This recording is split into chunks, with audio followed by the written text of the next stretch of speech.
Pagbati sa lahat ng mga kapanalig sa pananaliksik, ang inyong pong lingkod ay kasalukuyang nagpapakadalubhasa sa Filipino tungo sa iba't ibang larangan ng pagtuklas at pagkatuto. Ginoong Eric P. Hililio po, mula sa bayan ng Irusin, binigyang tugon ang pananaliksik hinggil sa gurong nanay, dulog sa kabila ng pandemya. Bago natin tuntunin ang malawakang pagpapaliwanag hinggil sa paksa, nais ko munang ipakilala ang kasalukuyang katayuan ng pampropesyonal kong paglago at pagtugon. In just a few short months, COVID-19 has been a supernova, creating undeniable chaos and shaking the very fabric of education. It has redefined learning as a remote, screen-based activity, limiting most learners to online teacher support. Despite the challenges and crises brought by COVID-19, Galianosa National High School, as the biggest school in the province of Sorsogon, continues to uphold its vision, mission, and goals in delivering quality basic education. Galianosa National High School, home of the first House of Excellence. Sa kabila man ng pandemya, magpapatuloy at magpapatuloy sa pagtuklas ng mga bagong kaalaman ng pagkatuto. Ang guro bilang isang instrumento ng pagkatuto ay may malawak na responsibilidad ayon sa kanilang sinumpaang katungkulan. Ang guro ay may isang mataas na kredibilidad sa mata ng mga mag-aaral. Sila ang nagsisilbing pundasyon ng sistematiko at organisadong pagbuo ng mag-aaral sa makabuluhang kaisipan, kaugalian at pagkatao. Alinsunod sa RA 4670 o Magna Carta for Public Teachers, Section 2, ang guro ay ang mga individual na saklaw ang pagtuturo sa isang silid-aralan, sa iba't ibang antas ng pagtuturo, sa isang buong kasanayan, maging isang guidance counselor, school librarian, pambukasyonal at industrial na tagasanay. At iba pang individual na sinasaklaw ang pang-administrado at superbisyon na pinagtibay ng isang pampublikong kagawaran. Hindi nasakop nito ang mga sumusunod: school nurse, school physician, school dentist at iba pang mga manggagawa. Ayon nga kay Pagkalinawan noong 2015, hindi sapat na maituro ng isang guro kung ano ang paksang aralin, kundi kung paano niya ito maituturo at matututuhan ng mga mag-aaral. Kaya nga hindi nasusukat sa dami ng kaalaman ng guro. Ito ay sa paraan ng kanyang naituturo. Ito rin ay binigyan ng pagpapatibay o dagdag pa ito sa isang aklat na ang tradisyonal at makabagong paraan ng pagtuturo noong 2010. Upang maging mabisa at mabilis ang pagkatuto, kinakailangan ang paggamit ng mabubuting pamamaraan ng pagtuturo upang masigit na maging kawili-wili at mabisa ang pagkatuto ng mga mag-aaral. Ayon kay Smith, noong 2013, nagsisimula ang makabuluhang pagtuturo sa tahanan. Binigyang diin niya na ang mga magulang ang siyang magiging pundasyon ng pagharap ng isang bata sa realidad na tunguhin niya sa kanyang buhay. Dagdag pa niya, nakaguhit na sa mga kamay ng mga magulang ang tamang pagdisiplina at paghubog, lalong-lalo na sa pakikipag-ugnayan sa kapwa at sa lipunan. Ngunit sa panahon ng pandemya, ang mga sinumpaang ito ay maililipat sa ibang dulog at pagkatuto. Isang malaking hamon ito sa mga kaguruan, kung paano maisa sa katuparan ang pananaw ng malawakang pagkatuto at pagtuklas alinsunod sa misyon at bisyon ng kagawaran ng edukasyon. Ayon kay Tom Perry noong 2010, ang inang nagtuturo sa mga anak sa tahanan sapagkat ayon sa kanyang pananaw plano ng Diyos na ang tungkulin ng mga ina ay magbigay diin sa pagkalinga at pagtuturo sa susunod na henerasyon. Dagdag pa niya, malaki ang gampanin na nakaakibat sa ina sa pagpapalaki ng mga anak upang higit na maging responsable sa pagpapasya sa buhay. Kung lalagumin ang dalawang pag-aaral, binibigyang implikasyon nito na ang ina bilang ilaw ng tahanan ay may natatanging gampanin sa malawakang pagkatuto ng mga anak. Sila ang nagsisilbing ehemplo upang sa pagharap sa mga susunod na panahon o pagharap sa realidad ng lipunan ay maging handa ang mga kabataang ito. So sa paraang yaon, sa makabagong modalidad na pinagtibay ng kagawaran ng edukasyon dahil sa pandemya, 4 na platforms ang napagkasunduan ng mga nasa katungkulan. Ayon sa paghahanda, ang pag-aaral na ito ay ang online class, face-to-face, modular at blended. Ngunit dahil sa patuloy na paglaganap ng pandemya, naalis itong face-to-face. At hindi na pinagtibay ang modular na metodo ng pag-aaral. Sa kabila ng mga pagpapasyon ito, maraming mga pagbabago ang dapat na harapin ng mga magulang, lalong-lalo na sa pagtugon ng kalidad ng edukasyon. Ito ang nag-udyok sa mananaliksik upang alamin, suriin, at analisahin ang mga pagbabagong ito sa mga magulang, guro, mag-aaral, at sa mga ina bilang focus ng pananaliksik. So dahil dyan, aalamin ng mananaliksik kung nasaan na ba ngayon ang mga gurong nanay o ang mga nanay na guro sa kanilang mga anak at mag-aaral sa kabila ng pandemya. Dahil nga sa wala tayong face-to-face na inaasahan at lahat ng mga kabataan sa kasalukuyan ay nakafocus na sa modular, blended o online class na sinasabi natin. Ito ay sa makabagong normal na sistema ng kagawaran ng edukasyon. Dahil dyan, nais tuntunin ng mananaliksik ang tunguhin ng pag-aaral. Una, matukoy ang pagkakaiba-iba ng profile ng mga gurong nanay sa pagtuturo sa kabila ng pandemya. Sapagkat ayon nga kanina doon sa mga ibang pag-aaral, malaki ang gampanin ng isang ina, lalong-lalo na sa paghubog sa kakayahan ng isang mag-aaral. Sabi nga, di ba, ang pag-aaral daw, ang tunay na disiplina daw, ang pagkatao daw ng isang tao, ang paghubog ng pagkatao ng isang tao ay kadalasang nauuna sa tahanan. At ang kadalasan na nagbibigay ng paghubog nito ay ang mga magulang. Kaya alamin natin ano bang profile ng mga gurong nanay sa pagtuturo sa kabila ng pandemya. At pangalawa, matukoy ang mga salik na nakaaapekto sa pagtuturo ng mga gurong nanay. Pangatlo, matukoy ang mga kakaibang dulog ng mga gurong nanay sa pagtuturo ng bagong modalidad ng kagawaran ng edukasyon. Sapagkat sa mga oras na ito, alam natin na nagiging pasani ng mga magulang, lalong-lalo na ang pagsagot ng mga modules na ito. Pero aalamin natin kung paano nila ito na isasakatuparan sa buong araw. So makikita natin doon ang kanilang mga dulog. Ano mga estratehiya o estilo ang ginawa nila nang sa ganoon ay magkaroon lamang ng kasagutan at hindi gaanong mahirapan ang kanilang mga anak, lalong-lalo na sa pagsagot ng kada makmak na mga modules, lalo na sa makabagong sistema ng kagawaran ng edukasyon. At ang panghuli, makaambag tayo sa mga inobatibong dulog ng mga gurong nanay sa pagtuturo. So dito sa mga oras na to ay titingnan natin ang kanilang mga kuro-kuro o sabihin natin pagdadalamhati, lalong-lalo na dun sa bagong sistema ng kagawaran ng edukasyon. So dahil dyan, nagkaroon ng pananaliksik ang mananaliksik na ito hinggil sa gurong nanay dulog sa kabila ng pandemya at ito ang kanyang pamamaraan na ginamit. Ginamitan ng komparatibong pag-aanalisa ng mga datos batay sa kwalitatibong disenyo ng pag-aaral. Purposive sampling ang ginamit upang makakalap ng mga kalahok sa pag-aaral.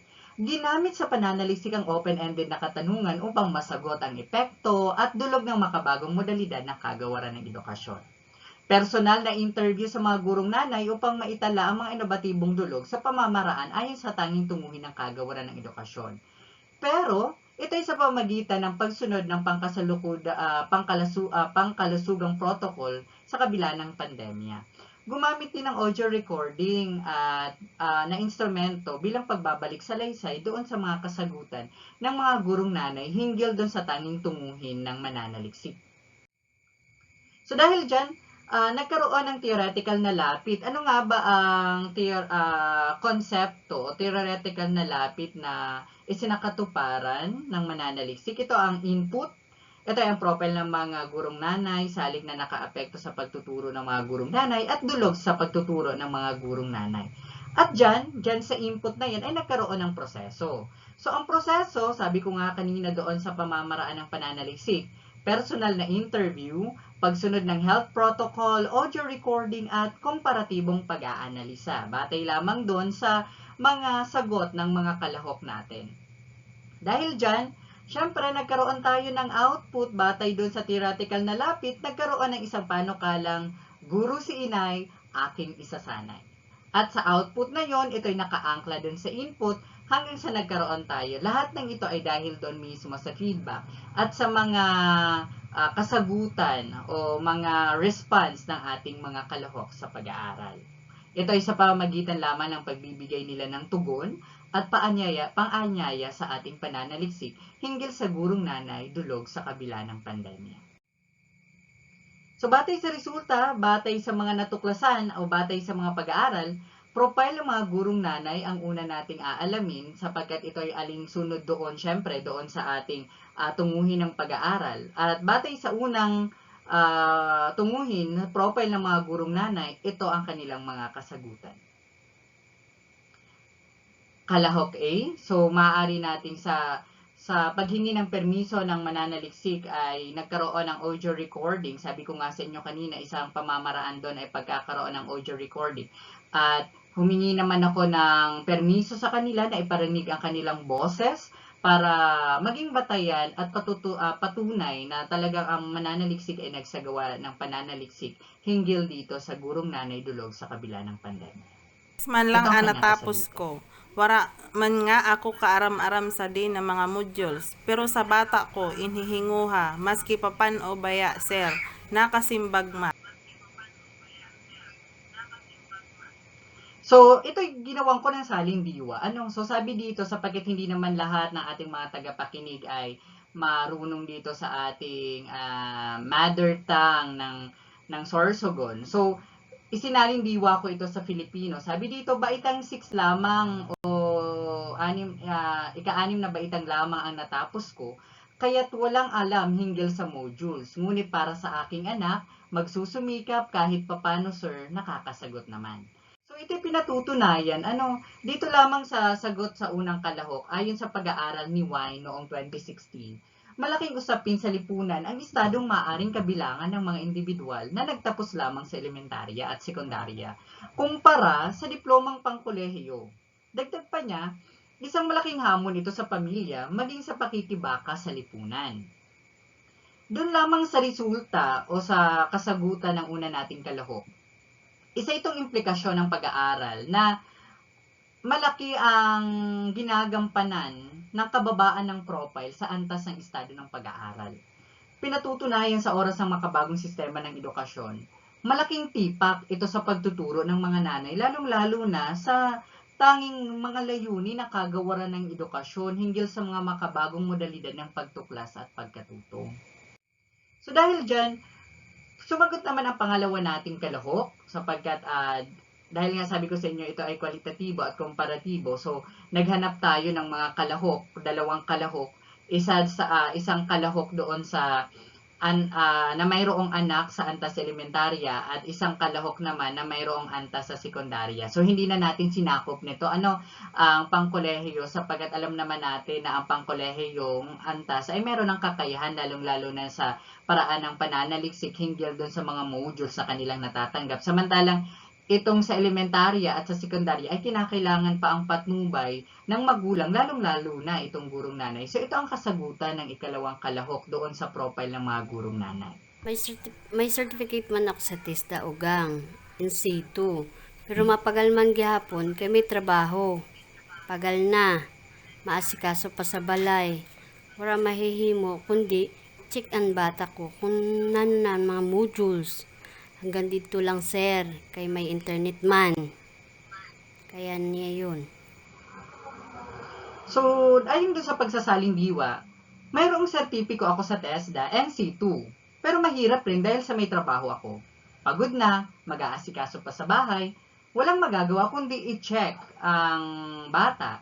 Kumusta na ang mga sagutang modules? Hanggang doon lang. Mayroong internet naman, kaya na nila yon. So, ito yung salindiwa, batay doon sa sagot ng kalahok B natin hinggil doon sa profile ng mga gurong nanay. So, batay dito sa mga pag-aaral na ito, batay sa pag-aanalisa ng resulta, makikita ang kaibahan ng profile sa antas ng pagkatuto ng bawat kalahok. So, sabi nga, ayon kay Binyas noong 2017, ang mga makabagong guro ay ang mga gurong nakapagtapos ng 4 na taong kurso sa pangkolehiyong academic at pangangailangan. Pinatutunayan nito sa mataas na antas ng kaalaman ng konteksto sa mga individual na may mataas na credential ng pag-aaral. Implikasyon na ang isang gurong nanay na mayroong mataas na antas ng edukasyon ay may higit na kaalaman sa paraan ng pagtuturo at paglalapat ng mga ideya sa mas mataas pa nitong layunin. Nakaangkla sa pag-aaral ni Binyas sa kakayahang makapagturo ng mga gurong nanay sa mga makabagong modalidad ng pag-aaral ng kagawaran ng edukasyon.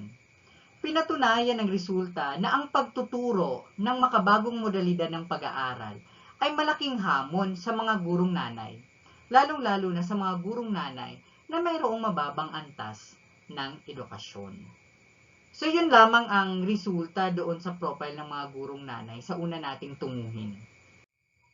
Pangalawa ay inalam ng mananaliksik ang mga salik na nakaapekto sa kanilang pagtuturo. So batay dun sa pag-aanalisa din ng kasagutan ng dalawang kalahok, ito rin ang kanilang mga kasagutan batay dun sa mga salik na nakaapekto sa kanilang pagtuturo bilang isang gurong nanay sa kabila ng pandemya.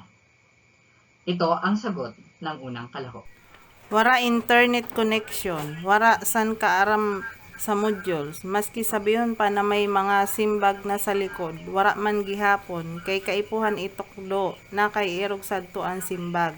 Mapagal sa amo, lalo na sa ako na may 2 pa na estudyante, nan kawaraon man sir. Wara po niyan masyado trabaho dahil sa dinapandemic. Natatapos man, pero mao yun, wara kasiguraduhan kung tama ang pagka-explain ko sa bata ko. So batay doon sa kanyang kasagutan, ito'y sinalindiwa kulit, walang internet connection, walang sapat na kaalaman sa modules. Kahit sabihin pa natin mayroon ng kasagutan sa likod, wala pa rin. Kailangan pa rin ituro kung bakit nagkaganoon ang kasagutan. Mahirap para sa amin, lalo na sa akin na 2 ang anak ko, 2 kong estudyante, walang-wala rin.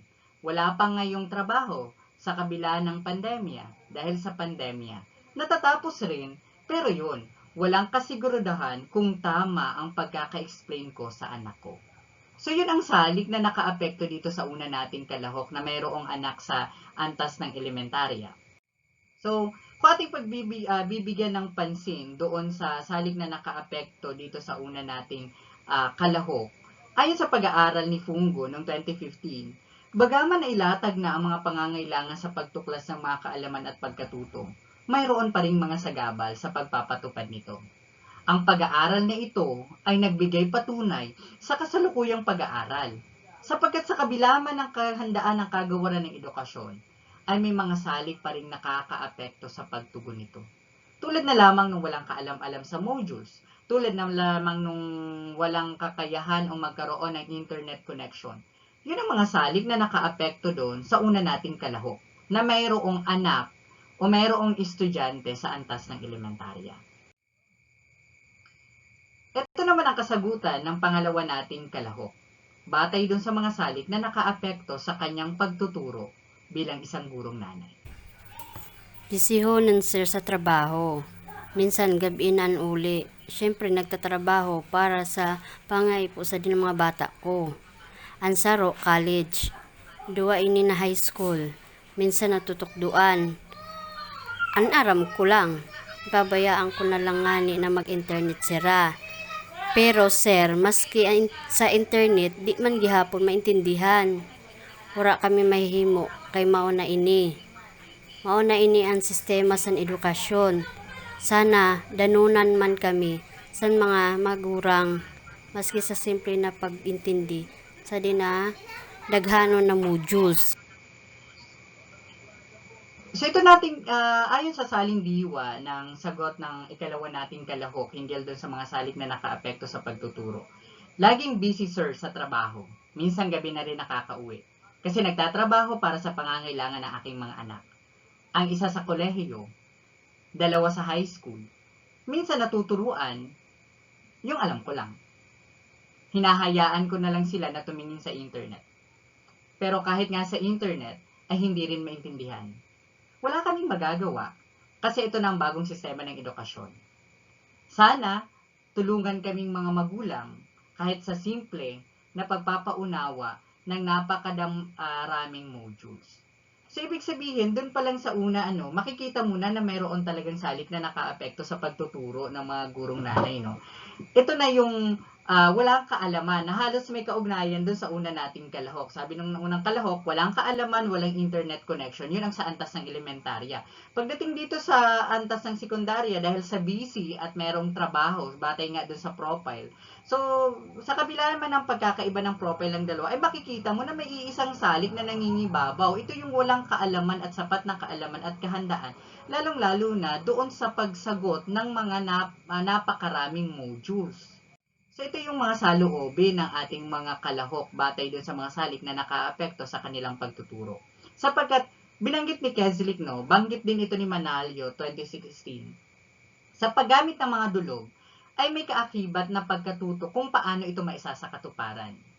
Pinatunayan ng pag-aaral na ito ang higit na pagsasanay at pagkakaroon ng sapat na kaalaman sa mga individual na maaring maging tugon ng pagtuklas. Ang kasanayan sa pagtuklas ay kailangan upang maisakatuparan ang tanging tunguhin ng sistema o kagawaran. Implikasyon ng resulta ang pagkakaroon ng kahandaan sa pagsasanay sa mga gurong nanay. Hinggil sa pagtuturo ng mga disiplina sa iba't ibang antas upang magkaroon ng sapat at tiyak na kaalaman at pagkatuto. Ayon na kay Matcha sa pamantasan ng Marikina, ang pagtuturo ay parang paghahanap ng karayom sa gitna ng talahiban sa mga pagkakataong ito.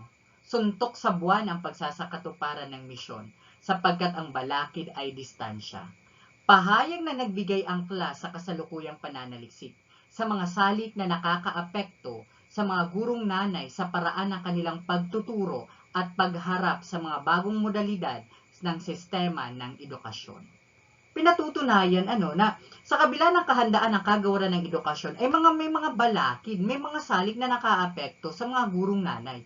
Ito nga ay ang kawalan ng kahandaan, kawalan ng kasanayan, at kawalan ng anumang pagsasanay hinggil doon sa mga modules na dapat nilang ituro sa kanilang mga anak.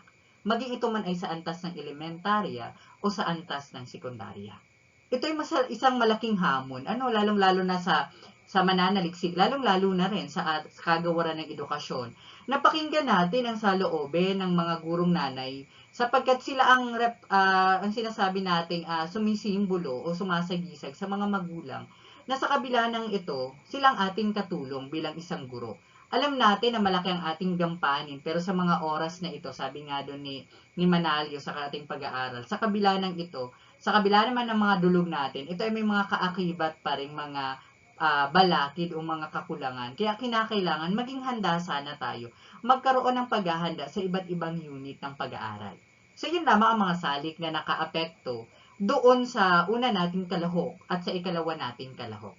So ngayon, sa kabila ng mga salik na sa mga salik na nakaapekto sa kanilang pagtuturo bilang isang gurong nanay, atin namang tuntunin ang ikatlong tunguhin ng pag-aaral. Ano nga ba ang kanilang naging dulog? Ano nga ba ang kanilang naging pamamaraan? Nang sa gayon, yung mga balakid na yon, yung kanilang suliraning mga kinaharap ay maging bahagi rin o makabahagi rin o makaambag rin sa pagpapatuloy ng kalidad ng edukasyon, lalong-lalo na doon sa mga gurong nanay, hindi lamang sa mga gurong nanay, maging din sa mga magulang na patuloy ang paggabay, patuloy ang pagsuporta sa kanilang anak, lalong-lalo na sa mga makabagong modalidad ng kagawaran ng edukasyon. So ngayon, tuntunin natin ang dulog sa pagtuturo. Matutunghayan natin dito kung ano nga ba ang mga estratehiya, ano nga ba ang mga estilo, ano nga ba ang mga pamamaraan na ginamit ng mga gurong nanay na kahit sa simpleng pamamaraan na yun ay nabigyan ng kuwet, tuldok man, semicolon man, ang mga kasagutan ng mga mag-aaral o kahirapan ng mga mag-aaral o kanilang mga anak hinggil doon sa pagsagot ng kanilang modules o paraan ng pagtuturo ng mga gurong nanay. So ito ang sagot ng una nating kalahok. Inhihimo ko son sir para masimbagan ang mga module sa di na elementary ko. Talagang may schedule man. Hapon-hapon ugang sir an pagsimbag mi kay busy pagkaaga. Una, intitiripon ko ang mga simbagan san bata ko. Panduwa, intutukdo ko man kung nano lang ang pagkaintindi ko. Minsan nga, maupaan matibay kay grade 4 na. Grade 6 man lang an ina. Pantulo, kapag pareho namo diri kaya, diri na insisimbagan kay pagperiton man na di man kaya. So batay dun sa salin diwa sa Filipino, batay dun sa sagot ng una nating kalahok sa paraan ng dulog sa ng kanilang pagtuturo. Ang ginagawa ko para masagutan ang mga module sa elementary kong anak, talagang meron akong schedule. Tuwing hapon lamang, sir, ang pagsagot namin dahil sa abala rin kapag umaga. Una, tinitipon namin lahat ang mga sagutan o ang mga module ng kanyang anak. Pangalawa, itinuturo ko batay dun sa aking pagkakaunawa. Minsan nga, mas matibay pa sa akin itong grade 4 kong anak sapagkat bilang isang ina, grade 6 lamang ang kanyang natapos. Pangatlo, kapag parehong hindi na nila kayang sagutan ang modules, ay hindi na nila ito pinipilit pa. Kung ano lang ang kanilang kaya, ay yun lamang. So, yun ang dulog na pamamaraan na ginagamit o ginagawa ng ating unang kalahok na gurong nanay sa paraan ng kanyang pagtuturo, lalong-lalo na sa kabila ng pandemya. So, dito sa kanyang dulog sa pagtuturo, ito ay mabibigyang patunay ito sa pag-aaral ni Sandoval noong 2015. Ang mga tuklas o imbentong paraan ng pagtuturo ay mahalaga upang higit na mabilis, magaan at epektibo ang pagkatuto. Binanggit rin sa pag-aaral na kinakailangan bilang tagapagturo ay makatuklas ng kakaibang pamamaraan upang higit na malinaw ang tanging tunguhin ng pagkatuto.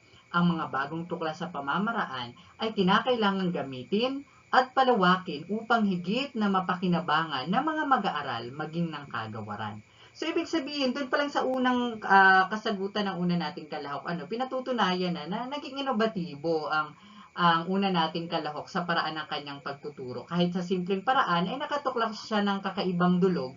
Nang sa ganun, itong dulog na ito ay maaari ring maging batayan o magamit din ng mga gurong nanay, hindi lamang ang gurong nanay, maging din ng mga magulang sa paraan ng kanilang pagtuturo sa kabila ng pandemya. Inirekomenda ito ni Manalio noong 2015 na kinakailangan bilang tagapagturo ng disiplina ang sapat na kahandaan at maging inobatibo sa pagharap nito upang maisakatuparan ang tiyak na layunin at pagkatuto ng pag-aaral. Malaking hamon ngunit nasa kamay ng tagapagturo ang kadalian ng pagtuklas at pag-aaral. So ito naman, pinatunayan ng pag-aaral na ito ang pagiging inobatibo ng gurong nanay sa paraan ng kanyang pagtuturo. Sa kabila man ng paghahanda sa pangangailangan ng pamilya ay mayroon pa ring mga dulog na maaaring makaambag sa iba pang mga gurong nanay sa paraan ng paghahanda at pagtuturo sa makabagong modalidad ng pagtuklas. Ito naman ang kasagutan ng ikalawa nating kalahok hinggil sa dulog sa pagtuturo. Ako, dahil busy sa work, if I may vacant, I'm checking on it. Minsan nga lang, insasabihan ko na lang ang mga bata ko. Kaya yada man mga kaipuhan nira. Hirog sa internet, i-check. Kontakon ang teacher, maghapot ng sundon ang pray time. Schedule na inahatag sa eskwelahan. Basta ang himo ko bilang ina.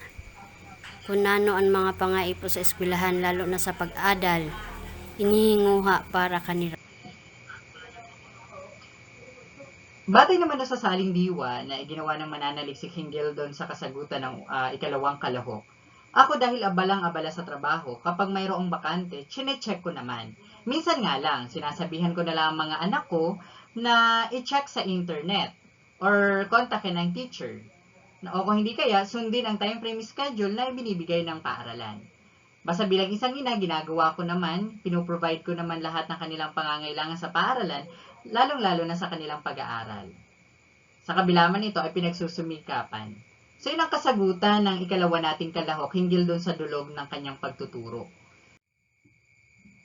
Talagang isang malaking hamon ito, lalong-lalo na sa ating mga gurong nanay, sa pamamaraan ng kanilang pagtuturo. Pero sa kabila man ng mga pandemya, sa kabila man ng hamon o suliranin kanyang kinakaharap, ay nakikita natin, nakikitaan natin ng mga dulog o mga estilo nang sa gayon ay maging maayos, maging madali ang paraan ng kanilang pagtuturo. Sinabi ito ni Tamayo noong 2014. Sa panahong tinatawag naling knowledge explosion, ang tagapagturo sa mga kabagong panahon ay maaaring hindi kayang ibigay ang lahat ng kanilang hinahanap sa kanyang mga mag-aaral. Katulad ng maraming kasanayan at kaalaman na kailangan sa pagpapaunlad ng kurikulum at pagtataya.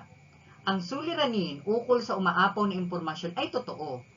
Kaya, ang mga tagapagturo ay napipilitang mamili at maghanap ng mga inobatibong lapit sa pagtuturo.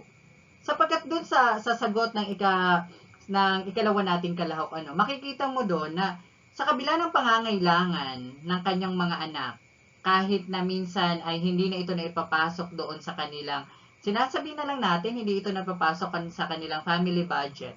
Pero dahil sa pangangailangan at ito ang kinakailangan, lalong-lalo na ngayon sa kanilang pagtuturo, ay talaga ibinibigay.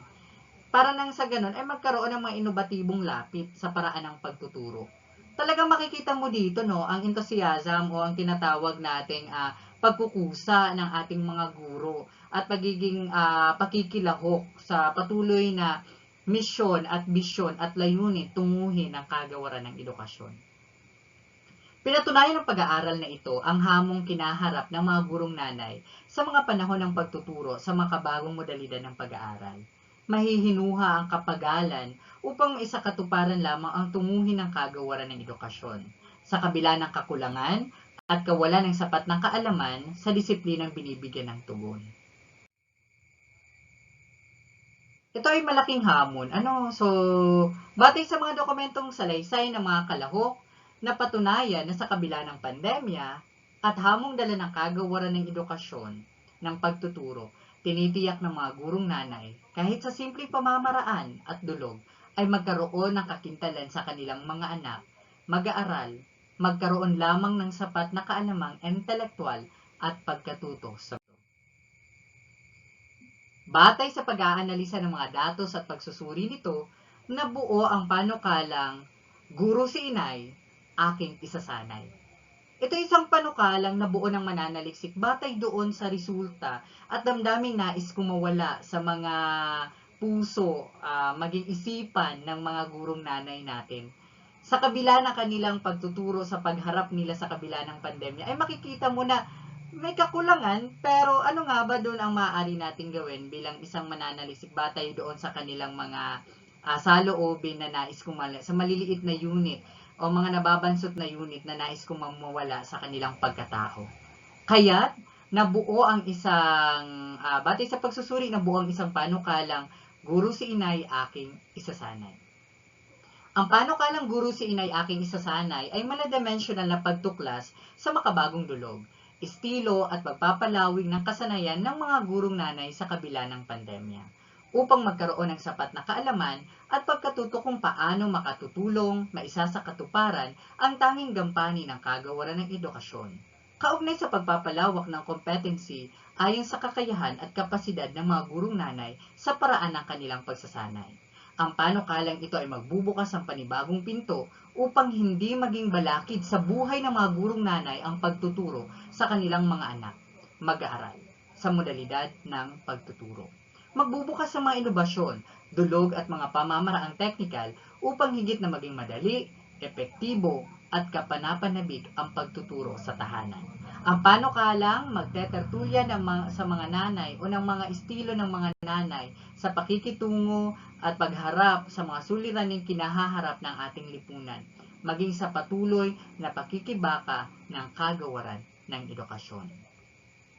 Batay doon, itong mga konklusyon at rekomendasyon batay sa resulta at pag-aanalisa ng mga datos o ng mga salaysay hinggil doon sa interpretasyon na ibinigay ng mananaliksik hinggil din sa mga pagpapatibay ng iba pang mga pag-aaral at pananaliksik.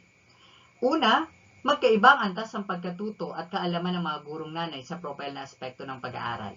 Hindi man tiningnan nito ang edad, hindi man tiningnan nito ang anumang bagay, ngunit tiningnan lamang dito sa paraan ng profile ang katayuang pamumuhay ng mga magulang, sapagkat kung ating tutuntunin ay may malaki itong impact batay nga doon sa mga ibinigay nating pagpapatunay o mga pag-aaral o mga ibinigay na mga sandigan upang nang sa ganun ay masagot ang profile ng pag-aaral. Batay lamang yon sa profile ng mga gurong nanay.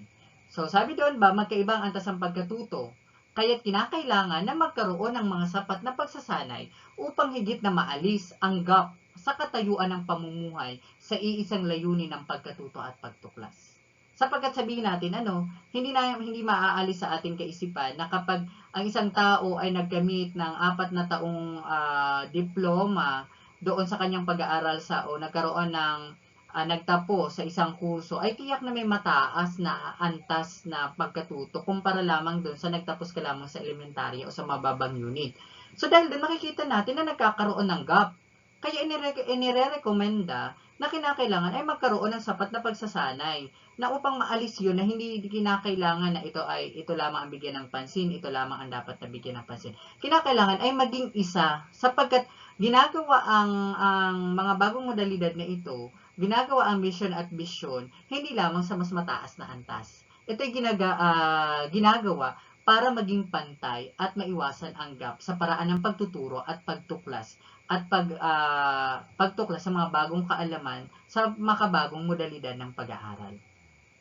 Ikalawang konklusyon at rekomendasyon, batay dun sa mga salik, batay dun sa inalisa nating kasagutan ng dalawa nating kalahok, kawalan ng sapat na kaalaman, impormasyon at kapasidad ang salik na nakaapekto sa pagtuturo ng mga gurong nanay sa bagong modalidad ng pag-aaral.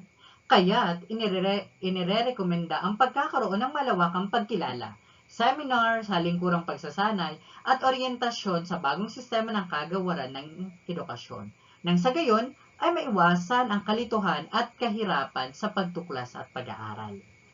Pangatlo, batay doon sa resulta at batay mismo doon sa pag-aanalisa ng mga datos, batay doon sa dulog, makita natin na tila kahit sa simpleng pamamaraan ng dulog sa simpleng estilo na ginawa ng ating mga gurong nanay, makikita natin na ang aktibong pakikilahok nito, ang aktibong pakikiisa nito sa layunin ng kagawaran ng edukasyon.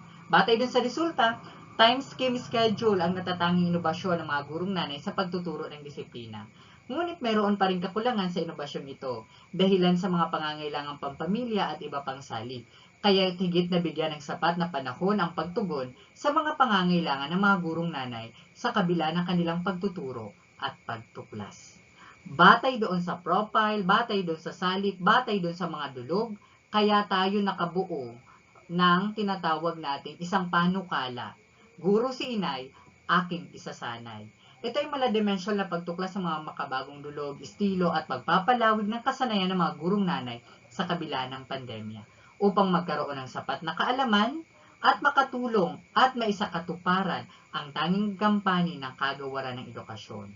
Kaugnay sa pagpapalawak ng competency ayon sa kapasidad ng mga gurong nanay sa paraan ng kanilang pagtuturo at pagsasaikatuparan o pagtulong sa kanilang mga anak bilang mag-aaral nila sa kanilang tahanan. Batay dun sa konklusyon, magagamit natin ang mga rekomendasyon, batay dun sa konklusyon at rekomendasyon na ibinigay, magagamit ang panukalang ito, lalong-lalo na sa kasalukuyang pag-aaral, lalong-lalo na sa kasalukuyang sitwasyon ng ating lipunan. Nang sa ganon ay magkaroon tayo ng pagsasanay doon sa ating mga gurong nanay upang magkaroon ng kahandaan, magkaroon lamang ng sapat na kaalaman hinggil kung paano nga ba nila maisasakatuparan o paano nga ba sila makakatulong ng malaki doon sa paraan ng kanilang pagtuturo sa kanilang mga anak. Batay doon sa mga sinambit ko kanina, ito ang mga talasanggunian o ang aking naging batayan bilang isang mananaliksik hinggil sa gurong nanay, dulog sa kabila ng pandemya.